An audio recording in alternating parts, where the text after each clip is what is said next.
वबरकातुहू। नहमदुहू व नस्तईनुहु व नस्तगफिरुहु व नु'मिनु बिही व नतवक्कलु अलैहि व नऊज़ु बिल्लाहि मिन शुरूरि अनफुसिना व मिन सय्यिआति अअमालिना। मन यहदिल्लाहु फला मुदिल्ल लहु व मन युद्लिल्हु फला हादिय लहु व नशहदु अल्ला इलाहा इल्लल्लाहु वहदहु ला शरीक लहु व नशहदु अन्न सय्यदना व मौलाना मुहम्मदन अब्दुहु व रसूलुहु। अम्मा बाद फ़अऊज़ु बिल्लाहि मिनश शैतानिर रजीम। बिस्मिल्लाहिर रहमानिर रहीम।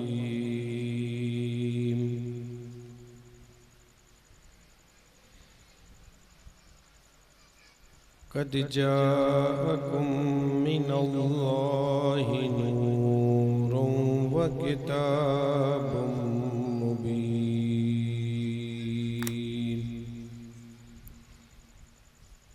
आमन्तु बिल्लाहि सदक़ल्लाहुल अज़ीम व सदक़ रसूलुहुन नबियुल अमीनुल करीम व नहनु अला मा क़ाल मिनश शाहिदीन वश्शाकिरीन वल्हम्दुलिल्लाहि रब्बिल आलमीन।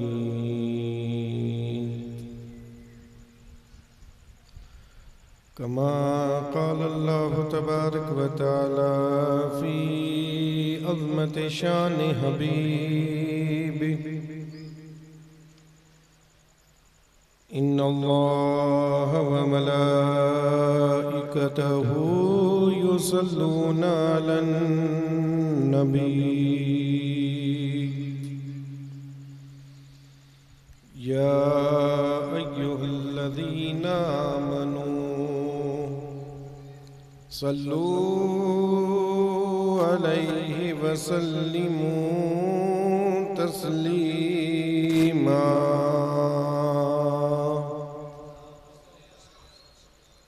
अल्लाहुम्मा सल्लि अला सय्यिदिना व नबिय्यिना व हबीबिना व मौलाना मुहम्मदिन व अला आलि सय्यिदिना व मौलाना मुहम्मदिन व बारिक व सल्लिम सलातन व सलामन अलैका या रसूल अल्लाह। सलातन व सलामन अलैका या हबीब अल्लाह।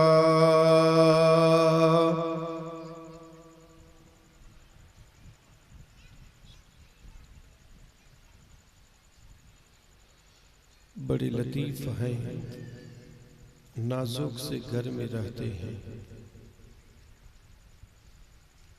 बड़े लतीफ़ हैं, नाजुक से घर में रहते हैं। हमारे हुजूर हमारी चश्मे तर में रहते हैं। हमारे दिल में हमारे जिगर में रहते हैं। हमारे दिल में हमारे जिगर में रहते हैं। उन्हीं के घर हैं ये, वो अपने घर में रहते हैं। उन्हीं के घर हैं ये, वो अपने घर में रहते हैं। ये वाक़या है लिबासे बशर धोखा है। ये वाक़या है लिबासे बशर धोखा है। ये मौजज़ा है कि लिबासे बशर में रहते हैं। ये मौजज़ा है कि लिबासे बशर में रहते हैं। मकाम उनका न फर्शी ज़मीन न अर्शें बरी।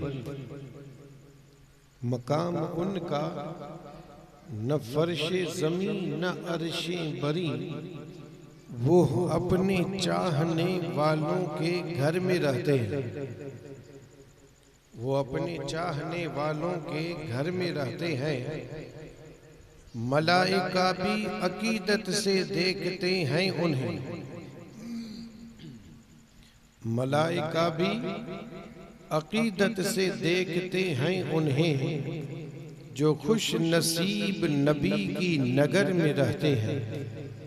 जो खुश नसीब नबी की नगर में रहते हैं। अकीदत वाले कहाँ से चले और कहाँ पहुँचे। हम अकीदत वाले कहाँ से चले कहाँ पहुँचे। अहले शक जो हैं अगर में मगर में रहते हैं। अहले शक जो हैं अगर में मगर में रहते हैं। खुदा के नूर को अपनी तरह समझते हैं। खुदा के नूर को अपनी तरह समझते हैं। ये कौन लोग हैं किसके असर में रहते हैं। ये कौन लोग हैं और किसके असर में रहते हैं। रहें वो अपनों से गाफिल, अरे माज़अल्लाह। रहें वो अपनों से गाफिल, अरे माज़अल्लाह। खुशा नसीब हम नबी की नजर में रहते हैं। खुशा नसीब हम उनकी नजर में रहते हैं। लाइक इज्जत तज़ीम व तकरीम वाजिबुल एहतराम गिरामी कदर ज़ी वकार खतीब व इमाम मोहतरम व मुकर्रम सामीन किराम इज्जत माआब ख़वातीन सलाम। मुबारक और बाबरकत महफिल जिसमें हम शरीक हुए हैं सिलसिलावार ईद मिलादुन नबी के मौके पे इनेकाद पजीर होने वाली मजलिसें, तकारीरें, उन मजालिस और उन तकारीर में से ये महफिल है। अल्लाह ताला की बारगाह में दुआ है अल्लाह ताला आपकी और मेरी हाज़िरी को अपनी बारगाह में कबूल फरमा ले।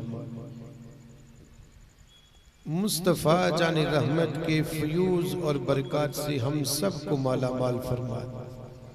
अल्लाह ताला हुज़ूर के सदक़े में जो बीमार हों उनकी बीमारियों को दूर फरमाए। बेरोज़गार हों अल्लाह ताला उन्हें रोज़ी अता फरमाए। बे औलाद हो अल्लाह ताला उन्हें औलाद अता फरमाए। अल्लाह ताला मुझे समझाने, आपको समझने, हम सब को उस पे अमल करने की तौफीक रफ़ीक अता फरमाए।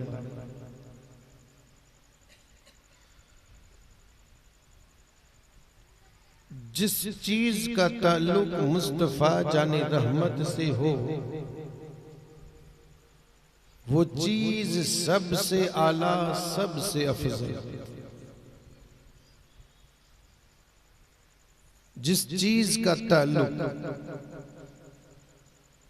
हुजूर से हो जाए फिर वो चीज सबसे आला है, सबसे अफजल।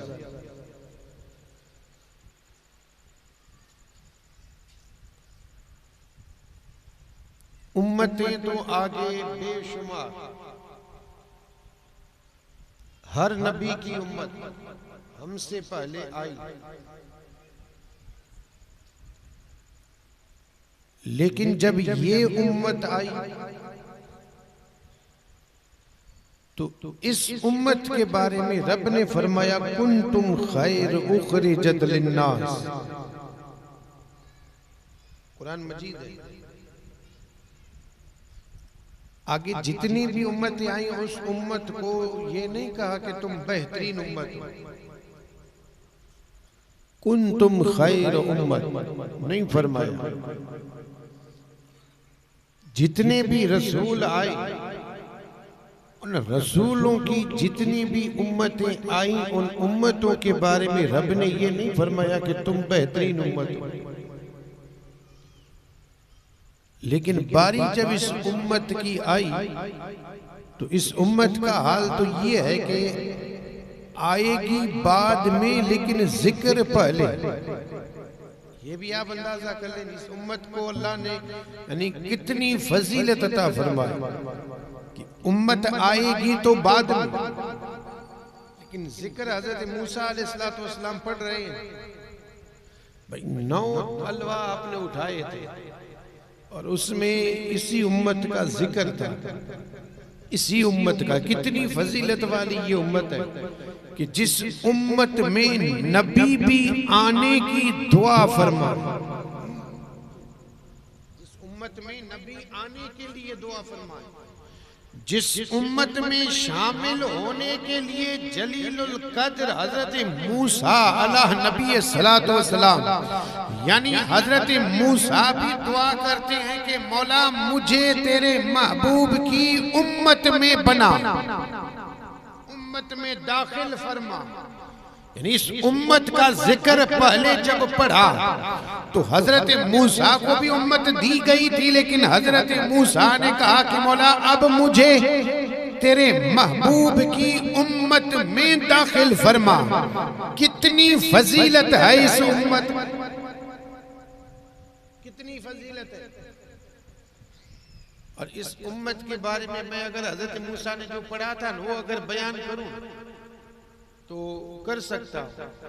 यानी हजरत मूसा ने लास्ट में आखिर में दुआ मांगी थी। पहले तो इस उम्मत का तज़किरा पढ़ा था, जिक्र पढ़ा, फजीलत और शान इस उम्मत की पढ़ी, शान पढ़ते जाते और आप कहते मौला ये उम्मत मुझे दे दे, आवाज आती नहीं, दूसरी शान, तीसरी शान, चौथी, 9 शाने रब ने बयान की तौरेत में इस उम्मत का जिक्र।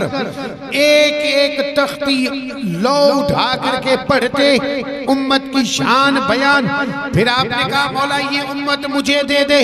हर बार ये आवाज आती मूसा तू मेरा कलीम है, और जिस उम्मत का जिक्र हो रहा है ये उम्मत कलीम की नहीं बल्कि ये उम्मत हबीब मुस्तफा की है। जब लास्ट तक ये जवाब आता रहा, आखिर तक ये जवाब आया कि मूसा तू कलीम है और ये उम्मत कलीम की नहीं हबीब मुस्तफा की है, तो आपने लो और अलवा रख करके फौरन हाथ उठा दिए और कहा मौला उम्मत नहीं देता तो तेरी मर्जी है, लेकिन इतनी दुआ कबूल कर कि मूसा को तेरे महबूब की उम्मत में बना दे।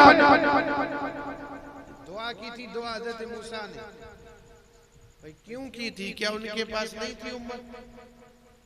थी, लेकिन उन्होंने अपनी उम्मत को भी देखा था, उस उम्मत को भी देखा था। और फिर जब इस उम्मत का तज़किरा आया तो ख्याल ये क्या कि ये उम्मत कितनी फजीलत वाली होगी कि आ रही है बाद में, जिक्र पहले।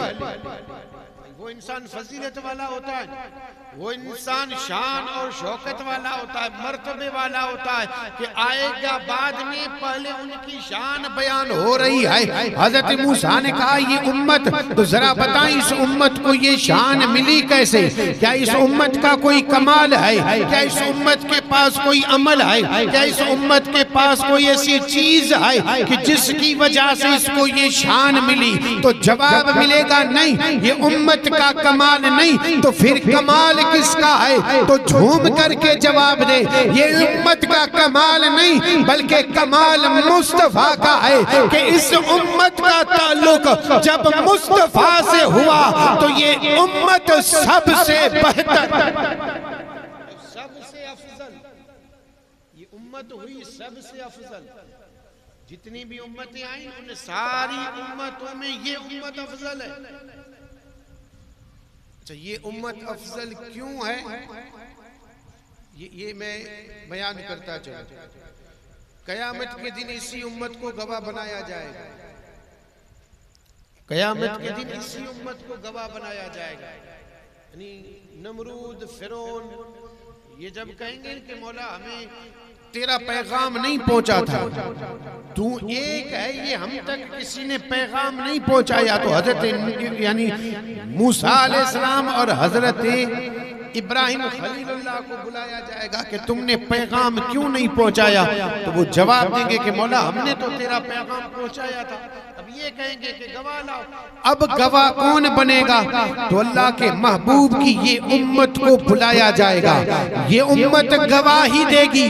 हाँ मौला, इब्राहिम खलीलुल्लाह ने, मूसा कलीमुल्लाह ने तेरा पैगाम इन लोगों तक पहुंचाया था, इन्होंने खुदाई का दावा किया था, तेरा पैगाम नहीं माना, तेरा फरमान नहीं माना, इब्राहिम अलैहिस्सलाम का पैगाम नहीं माना, मूसा कलीमुल्लाह का कलाम नहीं माना। मौला इनको पैगाम तो दिया गया था, नहीं माने थे। अब ये उम्मत जब गवाही देगी तो फिरौन और नमरूद कहेंगे कि मौला ये उम्मत तो उस वक्त थी नहीं, तो फिर ये उम्मत गवाही कैसे दे सकती है? अब अल्लाह फरमाएगा, ऐ उम्मत मोहम्मदी सल्लल्लाहु अलैहि वसल्लम, तुमने गवाही कैसे दी? क्या तुम उस वक्त थे? क्या तुमने देखा? क्या तुमने सुना? तो ये उम्मत जवाब में कहेगी कि मौला नहीं, हमने देखा नहीं, हमने सुना नहीं, हमने कुछ भी न किया, लेकिन फिर भी हम गवाही देते हैं। रब फरमाएगा, बगैर देखे गवाही क्यों देते हो? तो ये उम्मत कहेगी कि मौला हमने तुझे भी नहीं देखा था, लेकिन हमने गवाही दे दी कि मौला तू है। हमने तुझे नहीं सुना था, फिर भी हमने गवाही दी कि मौला तू है। ये गवाही हमने अपनी मर्जी से नहीं दी थी, बल्कि तेरे महबूब ने फरमाया अल्लाह एक है, हमने भी माना कि मौला तू एक है। और ये भी तेरे महबूब ने फरमाया कि मूसा और इब्राहिम अलैहिस्सलाम दोनों ने पैगाम दिया था, लेकिन नमरूद और फिरौन ने इनकार कर दिया। मौला हमने तेरे महबूब से सुना है और तेरे कलाम कुरान में पढ़ा है। तो ये उम्मत सबसे अफजल है। और सबसे अफजल क्यों हुई? तो जवाब ये है, ताल्लुक मुस्तफा से, हुजूर से ताल्लुक हुआ तो अफजल। अच्छा, इस उम्मत में आप देखिए सब बराबर नहीं है। उम्मत में सब बराबर नहीं है। यहाँ मैं जो बात अर्ज कर रहा हूँ वो फजीलत के एतबार से, इसको ध्यान में रखें। फजीलत सबकी अलग अलग है, और ये अल्लाह ताला ने खुद इरशाद फरमाया, सबसे ज्यादा फजीलत वाला वो है जो अल्लाह से सबसे ज्यादा डरने वाला। यानी सबसे ज्यादा फजीलत वाला, कलमा पढ़ने वाले सब बराबर, सब बराबर। पंजगाना नमाज पढ़ने वाले, रमजान के रोजे रखने वाले, लेकिन यहां जो फजीलत है वो नफली इबादत ज्यादा करने वाले, अल्लाह से ज्यादा डरने वाले।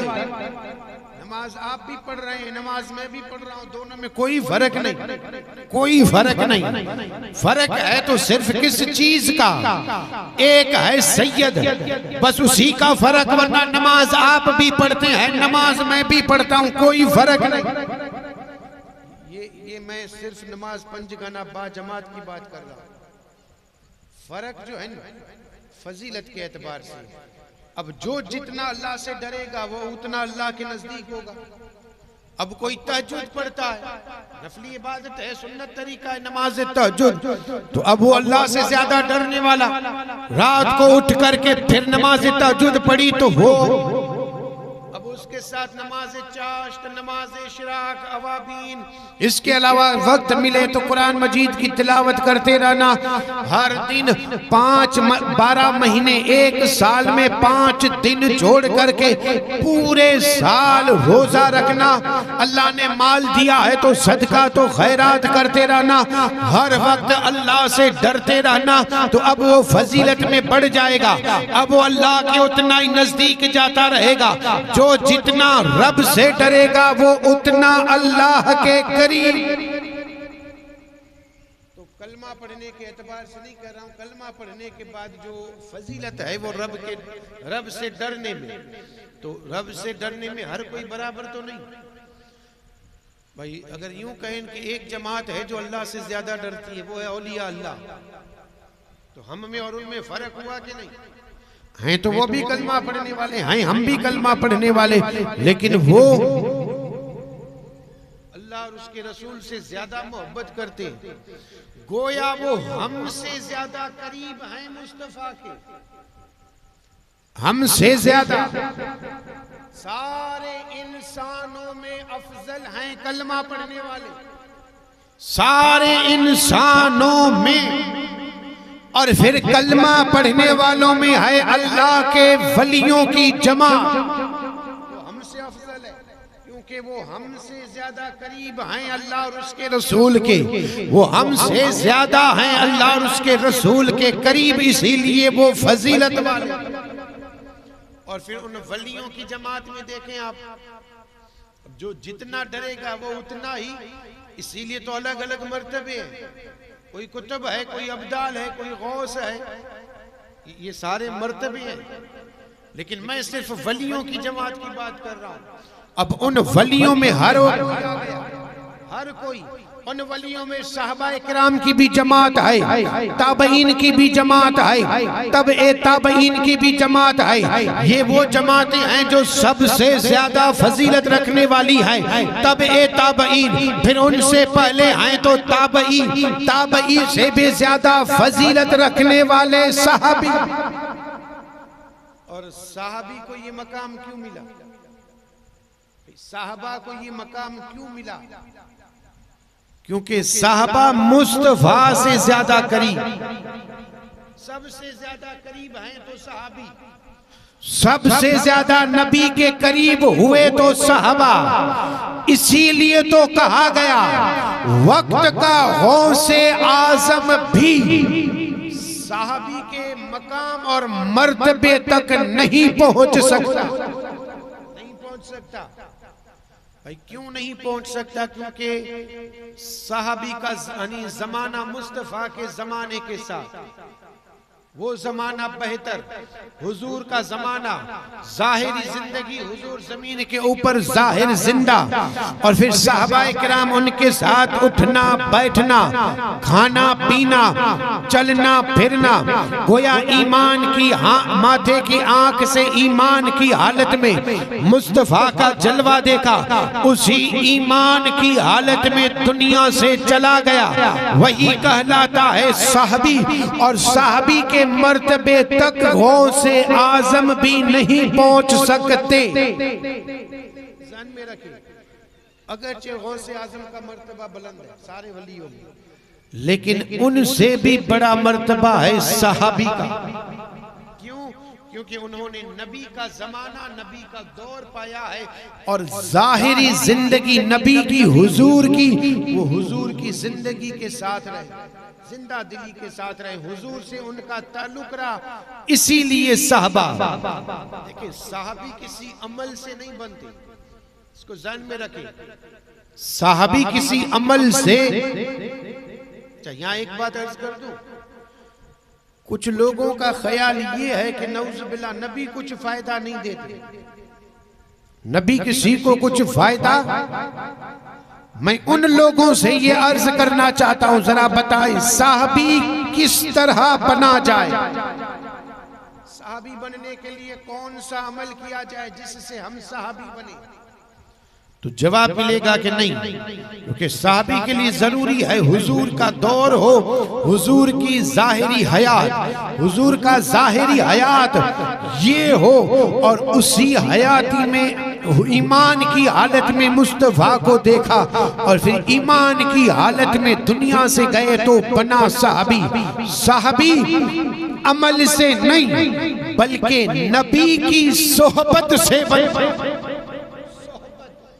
फिर वो सोहबत थोड़ी देर के लिए ही क्यों न हो। भाई उलमा इकराम ने यहां तक समझाया कि एक बंदा, मैं सिर्फ समझाने के लिए वक्त अर्ज कर रहा हूं, 10 और 11 के बीच में, यूं समझो 10 बजे आया हुजूर के दरबार में। आकर के उसने कहा, या रसूलल्लाह, मैं गवाही देता हूँ अल्लाह के सिवा कोई भी इबादत के लायक नहीं, मैं गवाही देता हूँ आप अल्लाह के रसूल हैं। मेरे आका ताजदार मदीना पे ईमान लेकर के आया, 10 बजे ईमान लेकर के आया। 10:30 बजे ऐलान हुआ कि जंग करनी है, जंग करनी है। अब जंग के लिए निकले हैं और वहां जंग में जाकर के वो 10 बजे कलमा पढ़ने वाला शहीद हो गया, 11 बजे शहीद हो गया।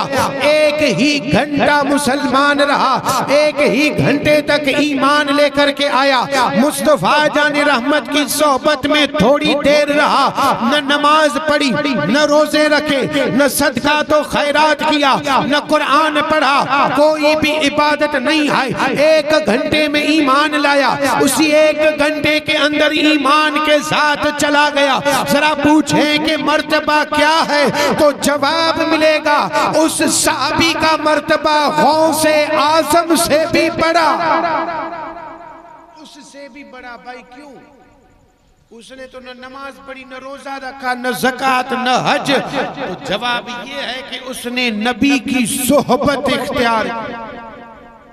नबी से जो जितना करीब हुआ वो उतना ही फजीलत वाला। तो साहबा सबसे ज्यादा फजीलत वाले हैं। क्यों? क्योंकि वो नबी के साथ रहे, उठना बैठना नबी के साथ, खाना पीना नबी के साथ, जंग में भी नबी के साथ।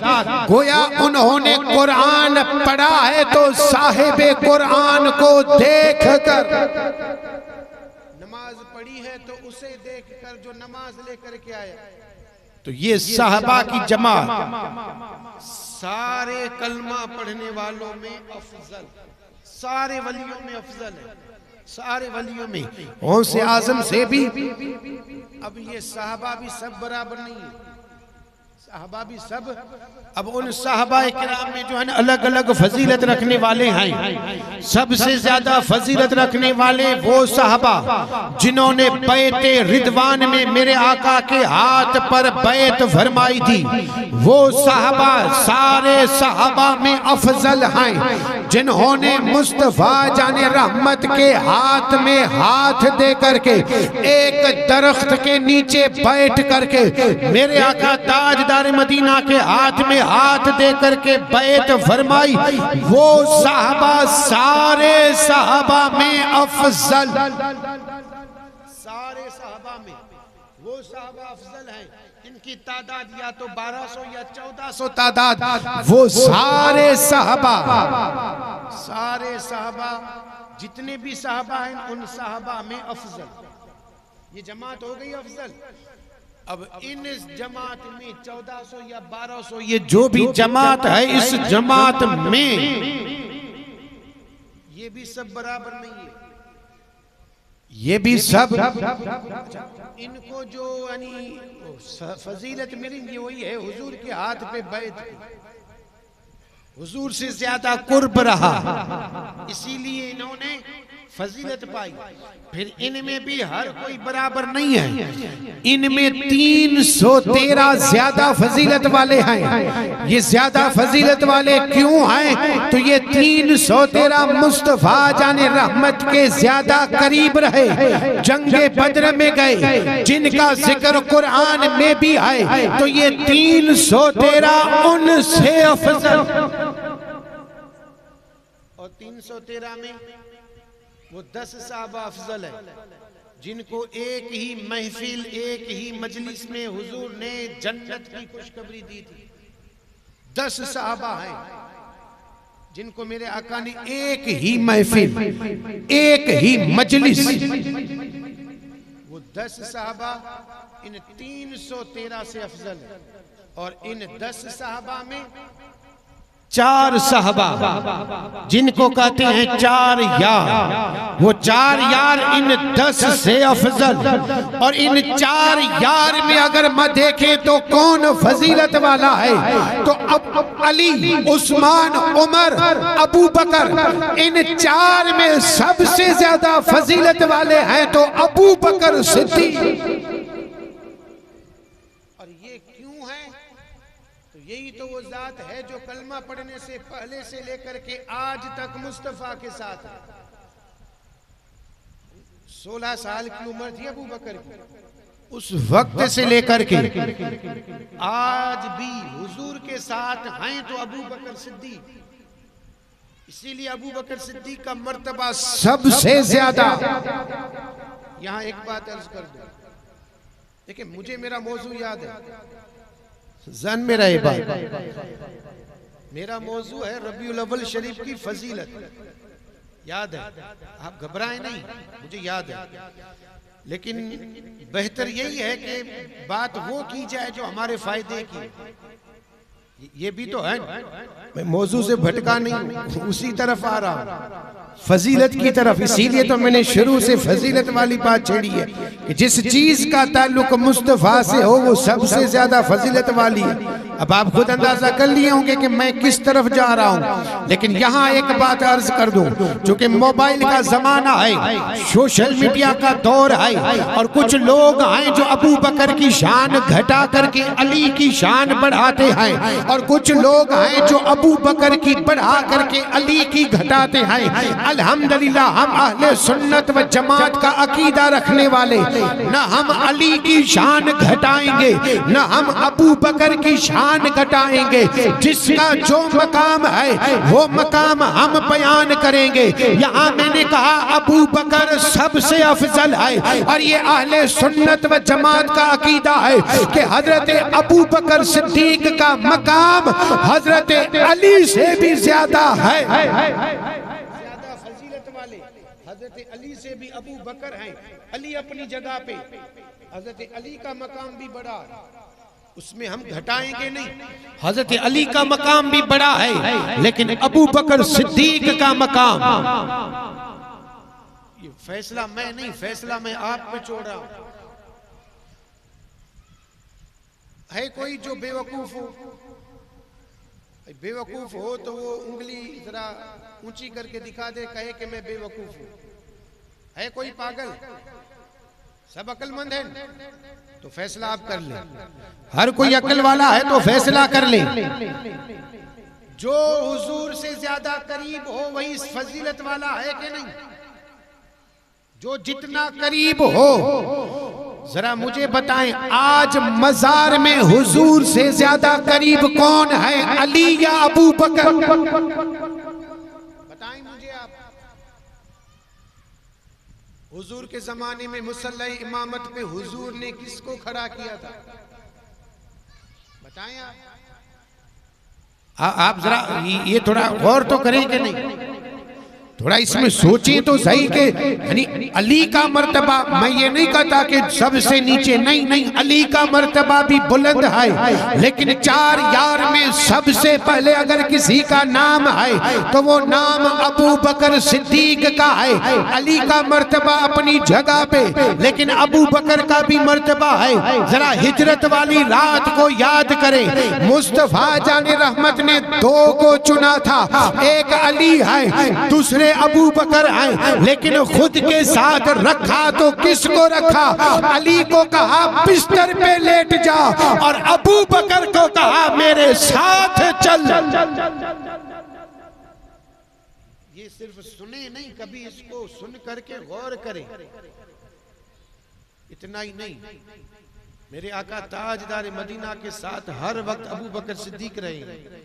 मैं वो जंगे बद्र वाला, थोड़ा जब मेरे आका ताजदार मदीना अपने दुश्मनों के साथ गए थे, यानी अपने दोस्तों के साथ दुश्मन सामने, 1000 का लश्कर, सबकी नजर मुस्तफा पे थी, सबकी नजर, जो कि उनका मकसद ये था नऊजुबिल्लाह रसूल को कत्ल कर देना, हुजूर को खत्म कर देना। उनका ख्याल ये था कि नऊजुबिल्लाह इसको कत्ल कर देंगे, कलमा पढ़ने वाले भाग जाएंगे, फिर वापस हमारे दीन में आ जाएंगे। 1000 की नजर थी मुस्तफा जाने रहमत पर। मेरे आका ताजदार मदीना के गुलामों ने मुस्तफा के लिए एक अरीस छपड़ा बनाया था ताकि हुजूर उसमें आराम फरमाए। मेरे आका ताजदार मदीना ने ऐलान किया, कहा है मेरे दीवानों जरा बताओ तो सही मेरी हिफाजत के लिए कौन है? हजरत अली से किसी ने पूछा था कि अली सबसे ज्यादा बहादुर कौन है? हजरत अली से पूछने वाले ने पूछा था, और पूछने वाले का ख्याल ये था कि अली कहेंगे कि मैं, क्योंकि खैबर का किला एक हाथ में उठाया था जिसको 40 लोग न उठा सके, अली ने एक हाथ में उठाया था। ख्याल यही था कि अली कहेंगे मैं। अली से पूछा सबसे ज्यादा बहादुर, हजरत अली ने जवाब में कहा अबू बकर। हैरत में है, कहा अली अबू बकर कैसे? हजरत अली ने जवाब में कहा मैं जंगे बद्र में था, मैंने मुस्तफा जाने रहमत से जब ये सुना कि मेरी हिफाजत के लिए कौन है तो कहा मैं उस जंग में था। मैं अगर बहादुर होता तो उस वक्त कहता लब्बैक या रसूल अल्लाह, लेकिन मैंने नहीं कहा, मुझसे पहले अबू बकर ने कहा लब्बैक या रसूल अल्लाह। सबसे ज्यादा बहादुर अबू बकर, अली से पहले अबू बकर। हिजरत में भी हुजूर के साथ, गारे सौर में भी हुजूर के साथ, यहाँ तक कि मजार में हुजूर के साथ, और मैदान हश्र में भी उठेंगे तो हुजूर के साथ। हजरत अली की फजीलत है, हम इनकार नहीं करते। हजरत अली की फजीलत अहले बैत में अगर देखा जाए तो हजरत अली की सबसे ज्यादा फजीलत है। साहबियत में देखा जाए तो अबू बकर सिद्दीक की जात सबसे आगे है। हमारे सुन्नत व जमात का अकीदा, आला हजरत ने हमें ये पैगाम दिया है कि अहले सुन्नत का है बेड़ा पार, असहाबे हुजूर नज्म है और नाव है इतरत रसूलुल्लाह की। हमारे पास अहले बैत का भी दामन है और हमारे पास साहबी रसूल का भी दामन है। तो अबू बकर को निस्बत मिली इसीलिए कि हुजूर से ज्यादा, तो जो चीज हुजूर से जिस चीज का ताल्लुक हो वो, अच्छा शहरों में दुनिया में जितने भी शहर हैं सारे शहरों में मक्का अफजल है कि नहीं? मक्का क्यों अफजल है? तो जवाब वही है ताल्लुक मुस्तफा से। मक्का इसीलिए अफजल है कि इसका ताल्लुक इसीलिए नहीं कि उसमें बैतुल्लाह अल्लाह का घर है। देखिए यहां एक बात अर्ज कर दूं, इस मसले में इख्तिलाफ है। इख्तिलाफ मक्का अफजल है या मदीना, ये दो में इख्तिलाफ, मैंने बारहा बताया, आज फिर बता रहा हूं।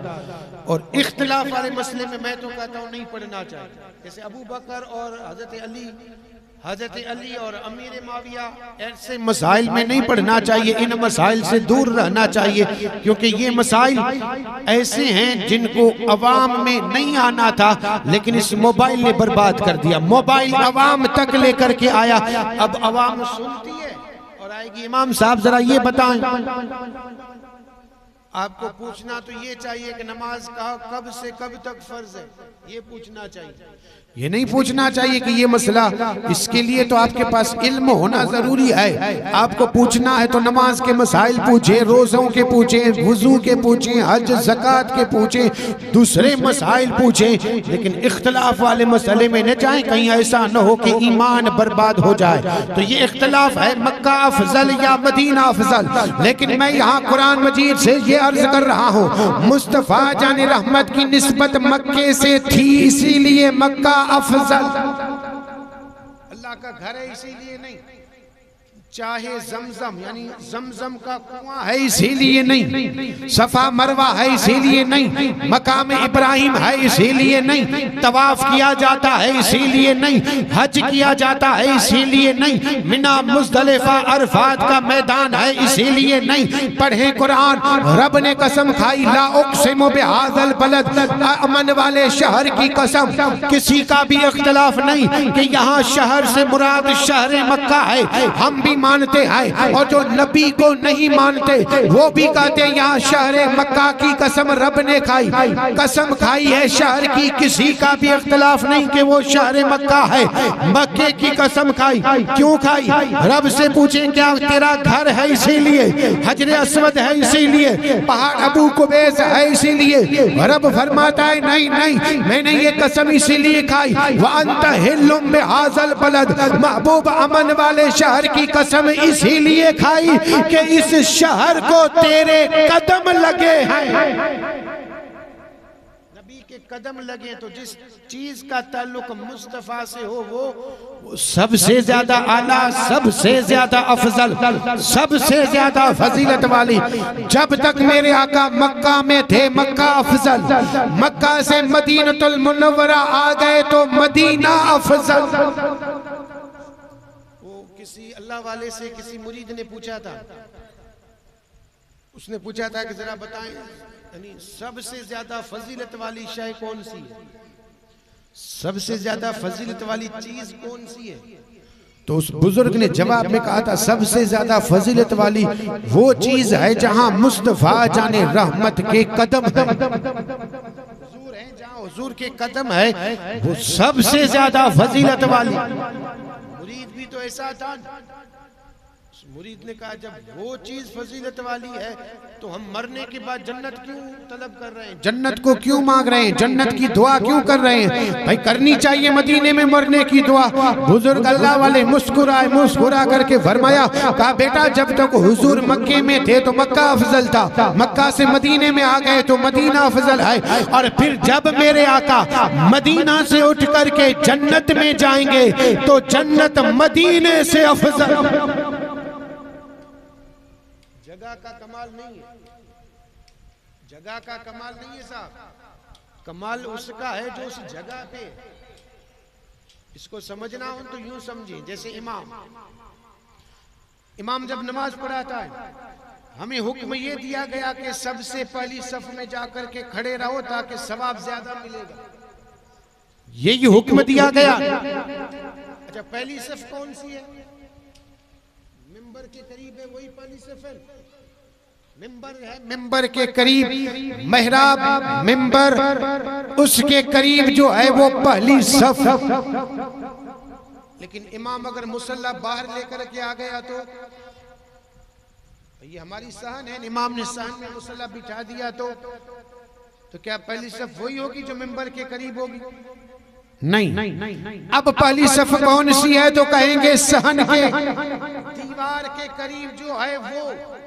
अगर इमाम यहीं बाहर मुसल्ला लेकर के आ गया तो आप जवाब में यही कहेंगे कि भाई अब तो पहली सफ, तो आप ये कहेंगे पहली सफ वो है जो इमाम के करीब हो वो पहली सफ, और यहाँ पहली सफ उसे ही माना जाए जो इमाम के करीब हो। पता ये चला यहाँ सफ बदलती है लेकिन इमाम के बदलने से पहली सफ बदल।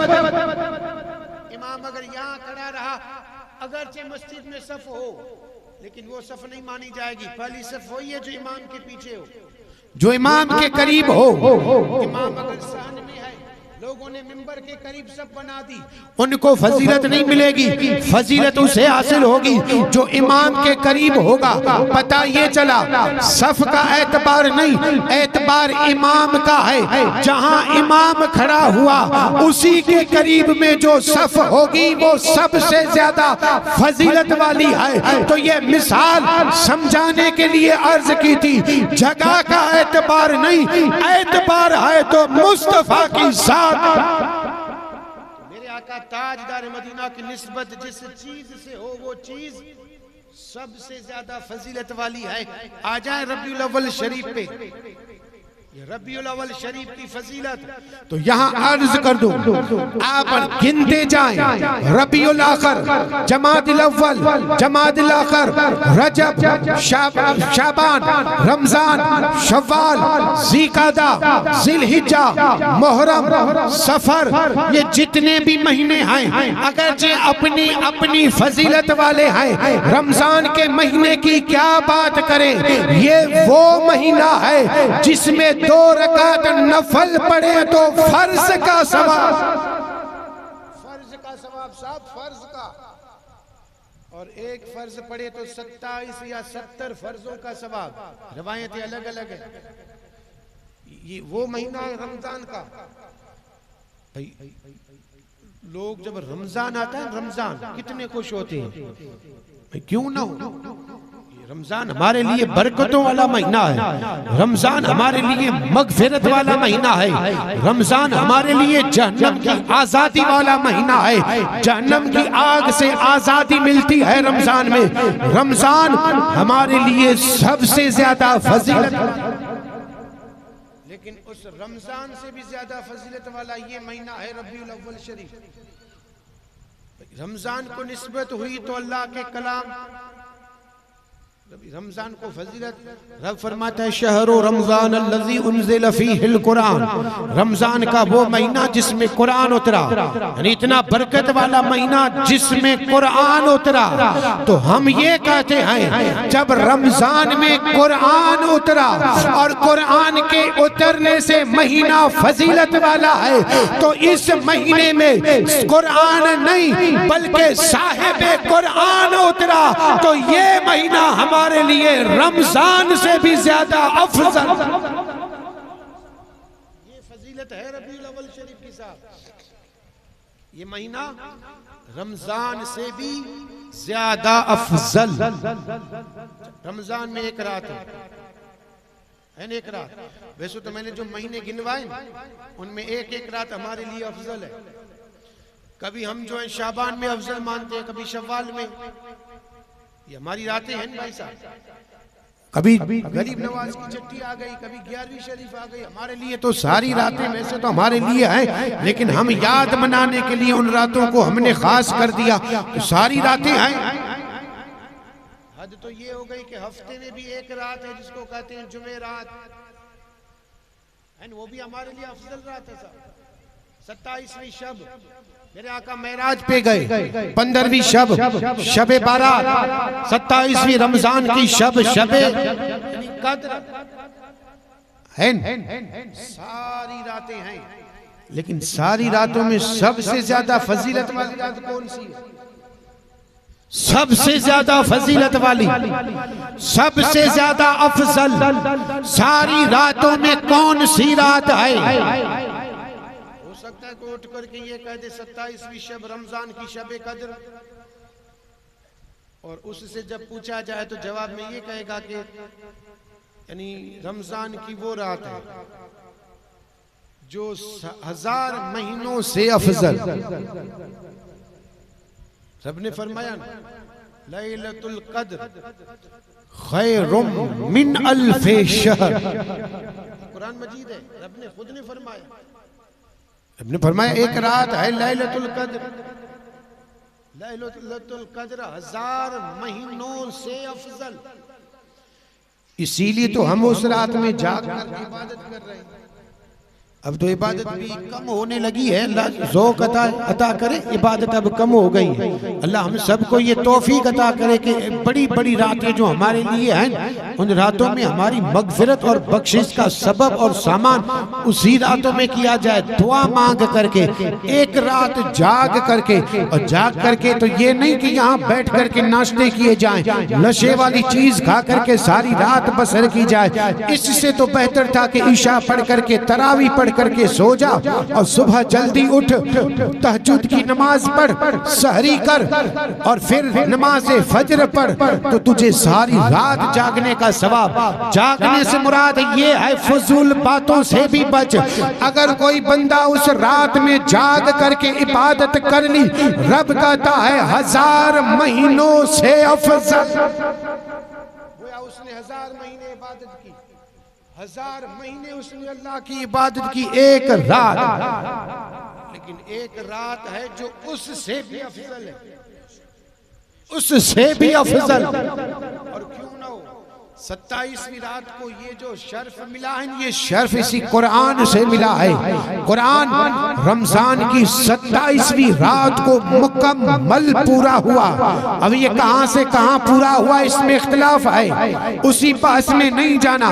रमजान की 27वीं शब कुरान मजीद मुकम्मल हुआ। अब कुरान मुकम्मल हुआ तो उस शब को ये फजीलत मिली, उस शब को ये मकाम मिला, उस रात को ये शान और शौकत मिली कि 1000 महीनों से अफजल है। जिस महीने में कुरान उतरा हो, जिस रात में कुरान मुकम्मल हुआ हो, वो रात 1000 महीनों से अफजल है। तो जिस रात महबूबे खुदा तशरीफ लाया हो, वो रात उस शबे कद्र से भी अफजल।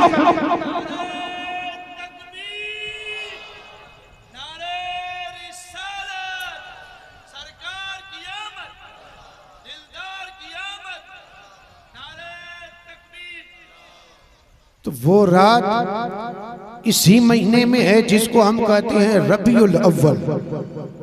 रबीउल अव्वल की 12वीं रात जो इंशाअल्लाह कल आ रही, अल्लाह करे उस रात हम सब की जायज दुआएं कबूल हो जाए। जिंदगी रही तो वो कल रात हमें मिलेगी, और जिंदगी न रही तो फिर इसी उम्मीद पर है कि अल्लाह हमारा खात्मा ईमान पर फरमाए। आज भी दुआ करें, अल्हम्दुलिल्लाह आज भी 11वीं की रात है। इसमें तो देखें आप, आज 11वीं, कल 12वीं, हम हर महीने की 11वीं मनाते हैं, हर महीने की 11वीं। अल्हम्दुलिल्लाह ये आज हमें नसीब हो गई। दुआ करें गौसे आज़म के सदके में अल्लाह हमें लंबी जिंदगी अता फरमाए, और उस जिंदगी में अल्लाह हमें अमल की तौफीक अता दुआ करते रहे। तो वो रात इसी महीने में है, रबीउल अव्वल।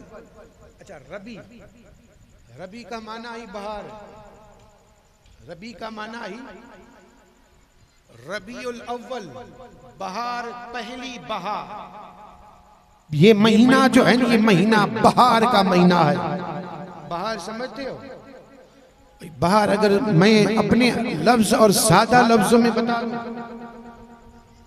तो एक तो मौसम होता है जिसमें दरख्त से पत्ते झड़ जाते हैं, सूख जाता है दरख्त, और फिर बहार का मौसम आता है। वो मौसम आता है जिसमें वही सूखा हुआ दरख्त हरा हो जाता है, हरा। फिर वो हरा होकर के फिर वही उसके पत्तियां, उसकी टहनियां, उसके फल फूल नजर आते हैं। गोया वो बहार का महीना, बहार से मुराद ये है मुरझाए हुए दरख्त फिर खिल उठते हैं, मुरझाए हुए फूल फिर खिल उठते हैं। गोया मेरे आका ताजदार मदीना इस महीने में तशरीफ लेकर के आए तो ये महीना बहार का महीना है। जिस दिन तशरीफ लेकर के आए वो दिन बहार का दिन है। जिस रात तशरीफ लेकर के आए वो रात बहार की रात है। ये बहार कौन सी है? तो ये कोई वो बहार नहीं कि जिससे फूल खिल जाए, बल्कि ये वो बहार है कि जिसे देख करके इंसान खुश हो गए। छोटी छोटी बच्चियां खुश हो गई, यहाँ तक कि जमीन और आसमान में जितनी भी रब की मखलूक है सब खुश हो गए, सब खुश हो गई।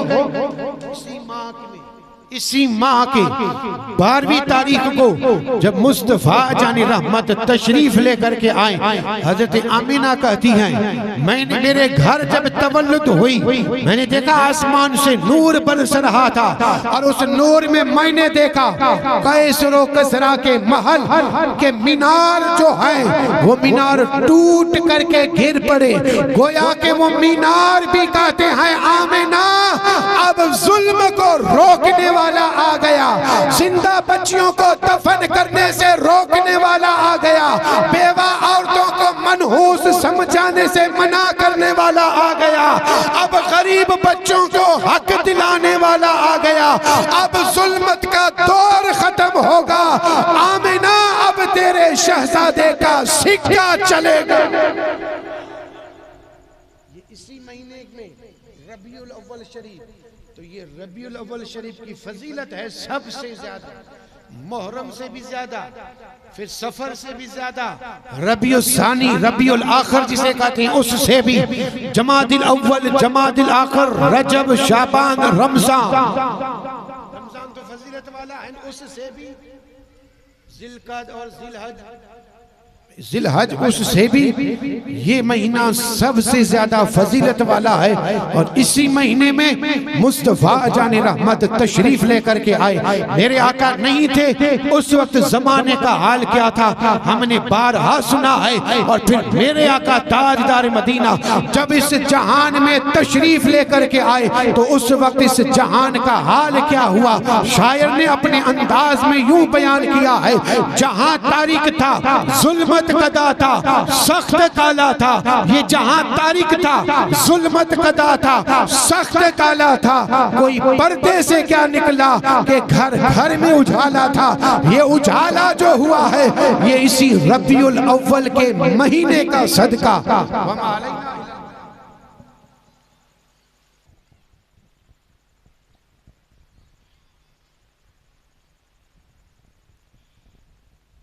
सल्ले अला नबीना सल्ले अला मुहम्मदिन सल्ले अला सफीना सल्ले अला मुहम्मदिन यासीन तागा दुआ लोला का आजी शान में कादिर करम आते कयो के दो फजल फुरकान में सरवर आजो सिर्फ तो करिया एडो जोर नए जबान में वाजिब आजो वसफो वड्यो कादिर कायो कुरान में सल्ले अला नबीना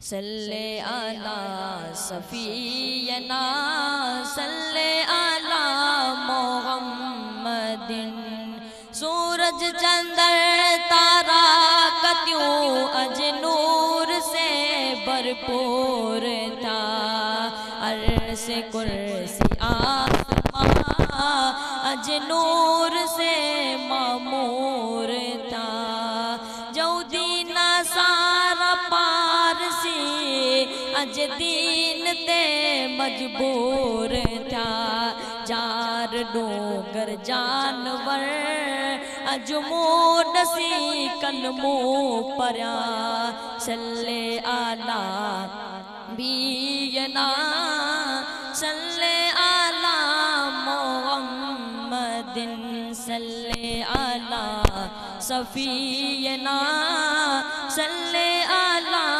मुहम्मदिन मेरा ज़लाए आके मुस्तफा कादिर जाने कोठायो आजे अचल लाए आसमां आके सजो सिंगारे यो आके ऊंचे अरसन मते नाले नसा आके चारे यो रहमतुल लिल आलमीन रुतबो ओताती पाए यो सल्ले आला नबीना सल्ले आला मुहम्मदिन सल्ले आला फीना सल्ले आला मुहम्मदिन या हबीबल्लाह बरकत से आज मूग जो